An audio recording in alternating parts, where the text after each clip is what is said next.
Ni wali gani ndugu yangu msikilizaji unatufuatilia katika mikasa yetu ya kila siku, na matumaini umeamka salama. Karibu katika simulizi na mikasa mbalimbali. Leo nimekuandalia sehemu ya kwanza ya wewe kutusikiliza mwanzo mpaka mwisho ya Jambazi wa Usiku. Hii ni simulizi iliyokuwa bora na yenye elimu. Kama wewe siku zote uko unapenda simulizi tofauti, sasa leo nimekuandalia simulizi itakayokupa muda kuitusikiliza. Siku zote hatuna muda wa kupoteza katika maisha yako. Msikose utusubscribe, kutulike na kushare. Kama kawaida yetu, tutawakabidhi alama ya kengele ili mikasa yetu inaofikia popote pale mlipo. Karibuni sana. Katika maisha yetu ya kila siku zote wanazungumzia mwanaume ni kufanya kazi. Ndio maana nimekuandalia simulizi iliyokuwa bora, maana kuna watu wako tofauti. Wengi wao wamejitenga katika mambo ya ushirikina, hadi na wengine wamejitenga katika mambo ya wizi. Sasa leo nimekuandalia msikilizaji, mkasa wetu wa Jambazi wa Usiku wa kijana mmoja ambaye amekuwa akifanya machafu, lakini baada kutufuatilia mkasa wetu mpaka mwisho utakuja kujifunza kitu kipi kilichotokea ambako huyu kijana akajiita Jambazi wa Usiku. Maana mkasa ni mkasa ambao sina muda kupoteza kwa kuhadisia, ninakusimulia kama kabisa unavyonizoea. Mimi sina muda wa kupumzika kwa kuhadisia. Mkasa wetu unaanzia katika majira ya usiku. Alisikilizika milio ya masasi, huku watu wamekuwa wakiogopa na kutetemeka, wakijiuliza ni kipi hicho kinachotokea katika usiku wa leo, lakini wamekosa majibu. Ilipofika majira ya asubuhi, waliamka na kuulizana kipi kitakuwa kimetokea ndani ya usiku wa jana, lakini wamekuja kusikia ujumbe ambao unaelezea katika hoteli fulani kuna mtu amekwenda kuiba, ameficha uso wake. Endapo utakapomjua ama kumgundua, tahadhari, pigilieni polisi kwa hizi namba tunazowakabidhi. Walipokuwa wakitoa hizo namba, alisikilizika kijana mmoja kwa majina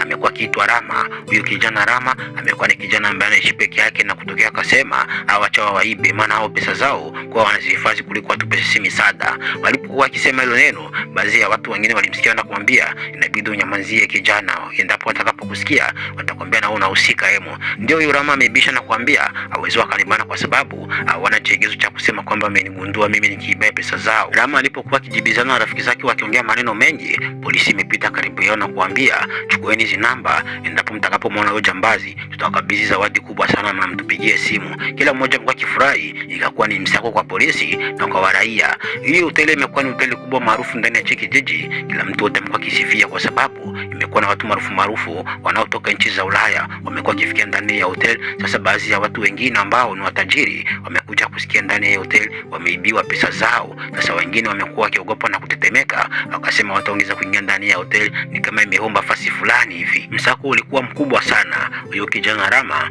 alipoona polisi walimkabidhi ile namba, aliondoka na kiacha marafiki zake na watu wengine ambao wakiongea kazana wakazalika. Alipofika nyumbani kwake, huku amekaa kwa zaka waza kipi atakachokifanya, lakini amekosa wapi atakapoanzia. Akaona kwamba maisha yanakuwa magumu sana, nikasema cha kwanza nenda tafute kazi. Alipokuwa katika kutafuta kazi kwake, walimkatalia wakimwambia kama ana kibali cha kusema kwamba alisoma hawezi wakampatia kazi, maana ndani ya kijiji imekuwa kama hujasoma kazi wewe kwa upati. Rama amerudi nyumbani kwake, akajifikiria kipi atakachokifanya kingine, lakini amekosa jibu. Ilipofika majira ya usiku, watu wote wamekuwa wamelala, huku na wengine wamekuwa wamechoka. Ameonekana yule kijana ambaye aliyeficha uso wake, na mimi sikumjua jina msikilizaji, na kuhadisia alikwenda sehemu ambapo palikuwa benki ya barabara ndogo sana. Hiyo benki amefika hapa na kuchukua pesa zote. Ilipofika majira ya asubuhi, polisi wamefika ile sehemu ambapo palichukuliwa pesa, na hadi na majirani na wengine walikuwa wamewekeza pesa zao pale wameanza kulia huko kwa uchungu, wakisema pesa zao polisi watalipa.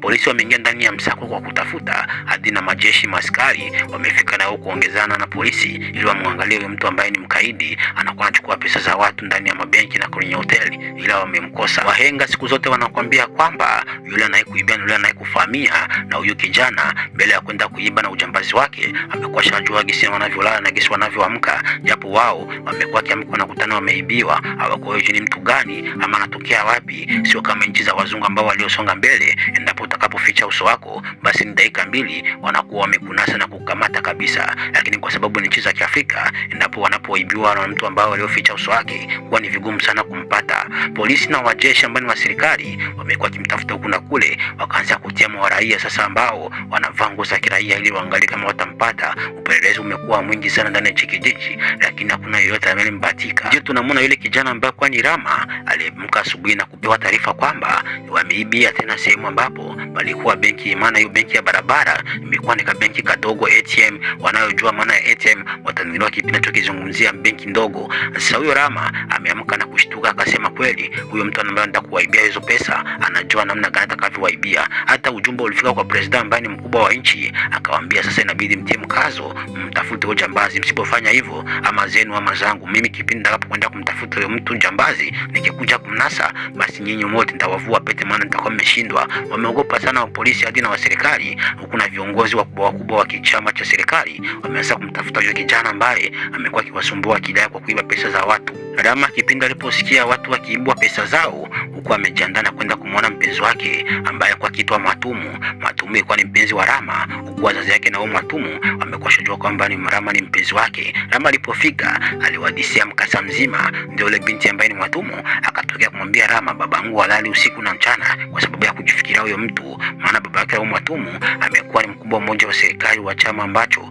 amekuwa cha upelelezi kumtafuta huyo mtu, amekuwa halali usiku na mchana. Ndio kesi huyo binti Mwatumu anamwambia Rama mpenzi wake. Rama ametabasamu na kumwambia huyu kusema huyu mwizi wampate ni Mungu tu peke yake, maana mwizi inaonekana anawajua watu wa serikali sana kuliko kwenda kuwaibia, anakuwa anawajua. Huyo Mwatumu alikuwa ni mpenzi wake wa Rama kama jinsi ninavyowadisia msikilizaji. Wamesikilizana mambo yao huko kadhalika kadhalika, lakini usiku baba yake na Mwatumu hakukuwa amekwenda katika upelelezi wake. Rama na Mwatumu walipomaliza kuongea, Mwatumu alimshindikiza Rama ambaye ni mpenzi wake, huku akienda wakiongea tena nyingine mambo ya kusema endapo Rama atakapopata pesa basi atakuja kumwoa huyo binti Mwatumu. Mwatumu alikuwa animpenda Rama sana na Rama pia kwa kimpenda Mwatumu. Rama hiyo siku alifika nyumbani kwake, amekaa akifikiria namna gani atakavyopata pesa ili akuje amuoe huyo binti ambaye Mwatumu amekuwa akimpenda sana. Kipindi iko anajifikiria, akakuja kusikia ujumbe tena ukielezea na kusema endapo mtakapomgundua huyo mtu, tahadhari tena kwa mara ya pili, naomba mtuambie wapi alipo, maana huyo mtu hatumjui wala pia hatujui anapoishi, lakini mtakapomuona mtuambie. Imekuwa ni polisi ikisitikiza na kusema yote atakayemndoa huyo mtu ambaye anaficha uso wake, zawadi kubwa ipo kwa ajili yake. Rama aliposikia huyo ujumbe amefurahi ndani ya moyo wake, akisema hii ndio sababu ya mimi kumwoa huyo binti ambaye ni Mwatumu. Na yeye Rama aliingia katika msako wa kumtafuta huyo mtu ambaye alioficha uso wake na kwenda kuwaibia watu, maana watu wote wamekuwa vichwa vyao viko wasiwasi, na wale walikuwa wakiweka pesa zao ndani ya benki amekuwa waziweki tena, walikuwa wakiweka kama nyumba zao, maana huyo kijana amekuwa akitingisha kijiji na kuwapa uoga mkubwa sana. Madi wa polisi wamekuwa walali, na huyo baba yake na Mwatumu ambaye ni mkubwa wa serikali na yeye pia kwa halali. Ndio gisi Mwatumu amekuwa akimwadisia mpenzi wake Rama. Kama gisi mnavyojua msikilizaji, siku zote ndege kitakufa kuwa mti yote inateleza, lakini kama itapona basi itakimbia. Siku moja babake na Mwatumu ameandaa askari ambao kuandana wa polisi, akamwambia tunataka tufanyie mtego, tutie pesa fulani afu tuangalie mtu atatokea wapi ili tumkamate. Walifanya kama gesi wanavyoagizwa na mkubwa wao babake na Mwatumu. Walipojiandaa sasa waangalie mwizi atatokea wapi, wamekuwa wakimsubiria ili aone kama watakuja yubi pesa. Ghafla wakakuja kuona gari ambayo inakuja na mwanga wa mataa makubwa sana marefu. Wamekuja kuona mtu anatoka ndani, ila wakumuona sura wala kuona mavazi, waliona tu ni mwili kinatembea. Walikuja kuona ule mtu anaingia ndani ya ile benki, huku wakimfuata nyuma waende kumwangalia ni mtu gani. Alipoingia ndani sasa ikakuwa ngumu kutoka nje, ikakuwa sasa kama polisi wapo kwa nje na yule kijana yuko kwa ndani. Asubuhi na mapema taarifa zimefika kwa wanakijiji, huku wameamka na kwenda kuangalia ni yupi mtu aliyokamatwa. Na Rama pia na amejiandaa akasema acha ende niangalie huyo mtu ambaye alikamatwa, siku zote amekuwa akitusumbua na siku zote watu wako wakimtafuta, sasa leo amekamatwa. Walipofika kuangalia na kushuhudia, lakini polisi wameogopa kuingia ndani kwa sababu walikuwa wanajua huyo mtu anatumia bunduki ambayo ni silaha, na walikuwa na wapolisi nao wamekuwa na hofu na uoga kuingia ndani. Wamekuwa tu wakimwambia toka nje tukukamate, lakini yule mtu akawa hajibu chochote, mpaka wao wakasema kipi tutachokifanya ili tuingie ndani tumkamate huyo mtu. Kama gisi mnavyojua msikilizaji, wana kijiji kwa maneno yao baina ya watu wengi wamekuwa kisema